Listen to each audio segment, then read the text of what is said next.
রাহুলকে বাঁচাতে নিজের জীবন বাজি রাখল রাহি। অন্যদিকে রাহুল বেঁচে ওঠায় রাহিকে মেনে নিল রাহুলের মা। হ্যাঁ প্রিভার 70 দেখা যাবে আজকের পর্বে। বিস্তারিত জানতে ভিডিওতে একটি লাইক দিয়ে চ্যানেলটি সাবস্ক্রাইব করে সম্পূর্ণ ভিডিওটি দেখতে থাকুন।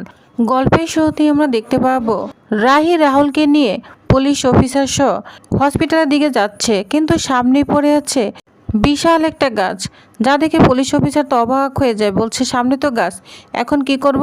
তখন অন্যান্য পুলিশদেরকে বলে যান, তাড়াতাড়ি যান, এই গাছটা সরানোর ব্যবস্থা করুন। তখন সবাই নেমে পড়ে গাছটা সরানোর চেষ্টা করে, সাথে রাহিও চলে যায়। বলছে দাঁড়ান, আমিও হাত লাগাচ্ছি। তখন পুলিশ অফিসার বলে আপনি কেন হাত লাগাচ্ছেন, ওরা আছে তো। তখন রাহি বলে দেখুন স্যার, যত সময় যাচ্ছে আমার হাজব্যান্ডের শরীর তত খারাপ হচ্ছে। স্যার এই গাছটা যত দ্রুত সম্ভব সরানো দরকার। এই বলে রাহি আবারও সবার সঙ্গে হাত লাগাতে থাকে। অবশেষে রাহি পড়ে যায়। তখন পুলিশ অফিসার বলে আপনি তো পড়ে গিয়েছেন। রাহি বলে না না, আমার কিচ্ছু হয়নি। এটা বলে হাত লাগাতে যাবে, তখন পুলিশ অফিসার বলে এ কি, আপনার হাত তো কেটে গিয়েছে। তখন বলে স্যার আমার কিচ্ছু হয়নি, আমার জন্য 1 মিনিট খুব ইম্পর্টেন্ট, তাড়াতাড়ি গাছটা সরাতে হবে। এটা বলে রাহি সবার সাথে হাত লাগাতে থাকে। তখন পুলিশ অফিসারও হাত লাগায়। রাহি বলে স্যার আপনি? তখন পুলিশ অফিসার বলে আপনি হাত লাগিয়েছেন আর আমি এখানে দাঁড়িয়ে থাকবো? সবাই মিলে গাছটা সরানোর চেষ্টা করছে। অবশেষে সবার পরিশ্রমের ফলে গাছটা সরে ফেলেছে। তখন রাহি পুলিশ অফিসার সহ সবাই গাড়িতে উঠে পড়ে রাহি তার কোলের মধ্যে রাহুলকে একদম যত্ন করে শুয়ে রেখেছে। রাহুল যেন শ্বাস নিচ্ছে ধীরে ধীরে, খুব কষ্ট হচ্ছে। এদিকে রাহি তো রাহুলকে জড়িয়ে ধরে কান্না করছে, ঠাকুরের কাছে প্রার্থনা করছে রাহুলের জন্য। বলছে ঠাকুর তুমি সবটা সামলে নাও, এবার রাহুলকে সুস্থ করে দাও, ওকে যে সুস্থ হতেই হবে। অন্যদিকে বাড়িতে সবাই চিন্তা করছে। ঠাম্মি বলছে এখন পর্যন্ত কোনো খবর পাওয়া গেল না। রাহুলের মা এবার রাহির বাবার সঙ্গে রাগ করছে, বলছে আপনি তো এত জোর দিয়ে বলেছেন আপনার মেয়ে পৌঁছে গিয়েছে, সব ঠিক হয়ে যাবে, তাহলে পৌঁছে গিয়ে একটা ফোন করা উচিত ছিল না? আমরা তো সবাই এখানে চিন্তা করছি। তখন রাহির বাবা বলে ওইখানে কি পরিস্থিতি আছে, ও তো একা একা সামলাচ্ছে, সেটা কি আমরা এখান থেকে বুঝতে পারবো? তখন কন্ট্রোল করার চেষ্টা করে রাহুলের বাবা, বলছে প্লিজ তোমরা চুপ করো, এলো না আর ভালো লাগছে না। অন্যদিকে দেখা যায় হসপিটালে পৌঁছে গিয়েছে রাহি। রাহি হসপিটালে পৌঁছে গিয়েই চিৎকার করতে থাকে, বলছে ডক্টর নার্স প্লিজ দেখুন না, ওর পায়ে না টিবিয়া ফ্র্যাকচার হয়েছে, এখানে একটা মেজর ফ্র্যাকচার আছে। ডাক্তার দ্রুত পরীক্ষা করে বলে ম্যাডাম আপনারও তো চোট লেগেছে, প্রচুর ব্লিডিং হচ্ছে, আগে আপনাকে ফার্স্ট এড করতে হবে। রাহি তখন বলে না না আমার কিচ্ছু লাগবে না, আগে ওকে দেখুন, আমি অনেক দূর থেকে অনেক কষ্ট করে ওকে নিয়ে এসেছি, আগে ওকে সুস্থ করে তুলুন। ডাক্তার দেখুন না ও ঠিক হয়ে যাবে তো? ডাক্তার কিছুক্ষণ চুপ থেকে বলে দেখুন ওনার টিবিয়ে বড় ধরনের ফ্র্যাকচার আছে, স্টিলের প্লেটও বসাতে হতে পারে, এখনই নিশ্চিত করে কিছু বলা যাবে না, তবে আপনি না একদম প্যানিক করবেন না, আমরা যথাসাধ্য চেষ্টা করছি। এদিকে রাহি ধীরে ধীরে হসপিটালের করিডোর এক কোণে বসে পড়ে, চোখ থেকে তার টপ টপ করে জল গড়িয়ে পড়ছে, আর বলছে তোমাকে সুস্থ হতেই হবে রাহুল, তুমি আবার মাঠে খেলবে, তোমাকে সুস্থ না করে আমি এখান থেকে কোথাও যাব না। এগুলো রাহি রাহুলের অপারেশন থিয়েটার দরজার দিকে তাকিয়ে বলছে, কারণ অলরেডি রাহুলকে অপারেশন থিয়েটার নিয়ে গিয়েছে। রাহি মনের অজান্তেই কান্না করে বলতে থাকে রাহুল তুমি শুনতে পাচ্ছ তো, আমি এখানেই আছি, আমি তোমার জন্য অপেক্ষা করব। তারপর দুহাত জোরে কান্না করতে করতে ঠাকুরের কাছে প্রার্থনা করতে থাকে। অন্যদিকে রাহুলের বাড়ির মানুষ যখন রাহুলকে নিয়ে চিন্তা করছে, ঠিক তখনই রাহি অন্য এক জায়গা থেকে ফোন করে ফোনটা ধরে রাহুলের বাবা, বলছে আমি রাহি বলছি। রাহির কথা শুনে রাহুলের বাবা তো চমকে যায়, বলছে রাহিমা তুই কোথায় আছিস, আর তোর ফোনটা সুইচ অফ কেন? এখন বলে বাবা আমার ফোনটা না সুইচ অফ হয়ে গিয়েছে, তাই আমি অনেক জায়গা থেকে ফোন করছি। তখন রাহুলের বাবা বলে আচ্ছা ঠিক আছে রাহিমা, আমার রাহুল কোথায়, আমার রাহুল ঠিক আছে তো, কথা বলছিস না কেন? রাহিমা কথা বল, আমরা সবাই এখানে চিন্তা করছি, তোর বাবাও এখানে আছে, তোর বাবাই তো বলেছে তুই রাহুলের কাছে গিয়েছিস, বল না মা তোরা কোথায়? তখন রাহি বলে বাবা আমি রাহুলকে নিয়ে কলকাতায় চলে এসেছি, ওকে এখানে হসপিটালে ভর্তি করিয়েছি। তখন রাহুলের বাবা বলে কি বলছিস মা, কোথায় আমার রাহুল, কোন হসপিটাল আছে? তখন রাহুলের মা চিৎকার করে বলতে থাকে কই আমার রাহুল কোথায়, আমার রাহুল কেমন আছে, কিছু বলছে না কেন? ওই মেয়ে নাকি ওইখানে থাকলে সব সমস্যার সমাধান হবে, তাহলে কিছু বলছে না কেন, আমার রাহুল কোথায় আছে? পিসিমা তখন বলে ওকে বলতে দিবে তো? তখন রাহুলের মা রাগান্বিত হয়ে যায় পিসিমার উপর। এদিকে রাহুলের বাবাকে বারবার চিৎকার করে বলছে বলছো না কেন আমার রাহুল কোথায়? তখন রাহুলের বাবা রাহিকে বলে মা সিরিয়াস কিছু হয়েছে? তুই কিছু বলছিস না কেন? তখন বলে বাবা সিরিয়াস, কিন্তু ওর কিচ্ছু হবে না, কিচ্ছু হতে আমি দিব না। পারলে তোমরা তাড়াতাড়ি চলে আসছো, আর ডাক্তার আসছে, আমি ডাক্তারের সঙ্গে কথা বলি। এটা বলে ফোন কেটে দেয় রাহি। তখন রাহুলের মা রাহুলের বাবাকে বলে বলো না কেন কি হয়েছে? তখন রাহুলের বাবা বলে রাহিমা রাহুলকে নিয়ে কলকাতায় চলে এসেছে, আমাদের এক্ষুনি হসপিটাল যেতে হবে।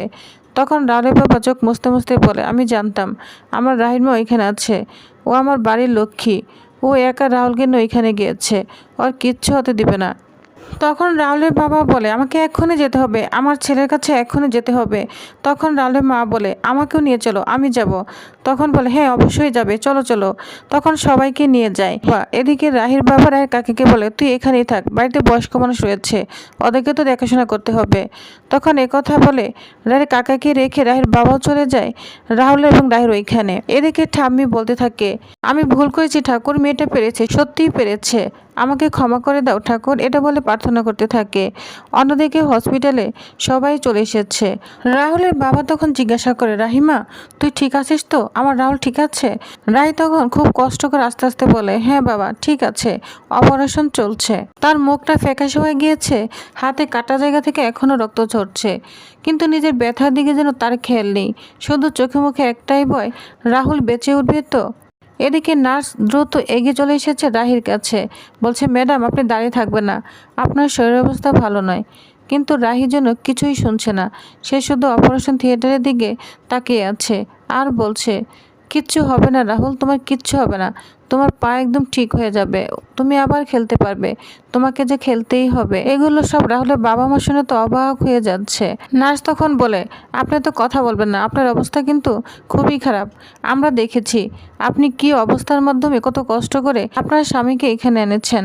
যা শুনে রাহুলের মা তো অবাক হয়ে রাহির দিকে তাকিয়ে আছে। তখন রাহির কাছে রাহুলের মা এগিয়ে আসে।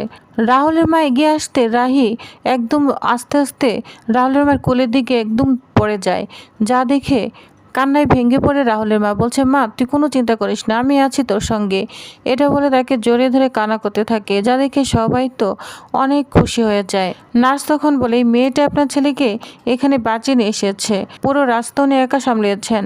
ডাক্তার তখন রাহুলের বাবার দিকে তাকিয়ে বলে ধন্যবাদ আমাকে নয়, ধন্যবাদ দিন আপনার এই পুত্রবধূকে, এত কিলোমিটার দূর থেকে দুর্যোগের সঙ্গে লড়াই করে উনি আপনার ছেলেকে এখানে এসেছে।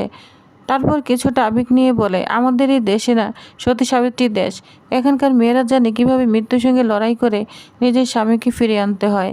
অন্যদিকে টিভির পর্দায় ব্রেকিং নিউজ চলছে, নবীরপুরে ভয়াবহ বাস দুর্ঘটনায় আহত হয়েছেন বিখ্যাত টেনিস প্লেয়ার রাহুল রায়চৌধুরী। অন্যদিকে তার স্ত্রী নিজের জীবনের ঝুঁকি নিয়ে তাকে বাঁচিয়েছেন। অন্যান্য নিউজ চ্যানেলে সে একই খবর শোনা যাচ্ছে। ঠিক তখনই অপারেশন থিয়েটার দরজা খুলে ডাক্তার বেরিয়ে আসে। সবাই তখন ডাক্তারকে ধরে বলে ডাক্তারবাবু আমার রাহুল কেমন আছে?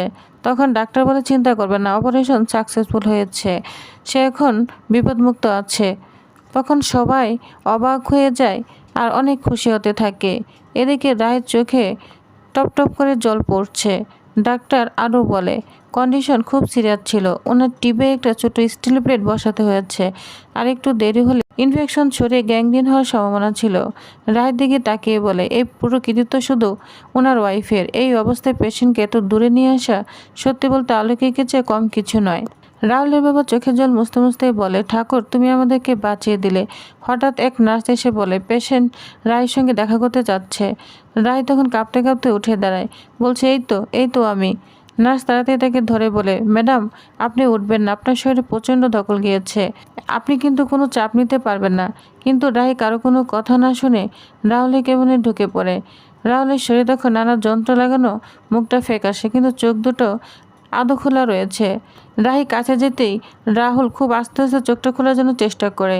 রাহুল তখন ধীরে ধীরে তার হাতটা ধরে বলছে থ্যাংক ইউ রাহি, খুব আস্তে আস্তে বলছে, সেজন্য চোখ মেলে তাকাতেই পারছে না, যা শুনে রাহির চোখটা আবার ভিজে ওঠে। রাহুল তখন বলে সরি রাহি, আমাকে ক্ষমা করে দাও। রাহি তখন বলে থাক আর কথা বলো না, তোমার খুব কষ্ট হচ্ছে, একটু কথা বলো না, বুঝতে পেরেছ? এবার শুধু তাড়াতাড়ি সুস্থ হয়ে ওঠো। রাহুল চোখ বন্ধ করতে ধীরে ধীরে তার কপালে হাত নাড়তে থাকে আর বলে তুমি কোনো চিন্তা করো না, আমি আছি, আমি তোমার পাশে আছি। এটা বলে অবাক হয়ে তাকিয়ে আছে রাহুলের দিকে। তো ভিউয়ার্স, তাহলে আপনাদের কি মনে হয় এবার কি রাহি এবং রাহুলের দূরত্ব কমে যেতে চলেছে? রাহুল কি আবার রাহিকে ভালোবাসবে? তো নেক্সট আপডেটে কী হতে চলেছে জানতে অবশ্যই আমার সাথেই থাকুন। ধন্যবাদ।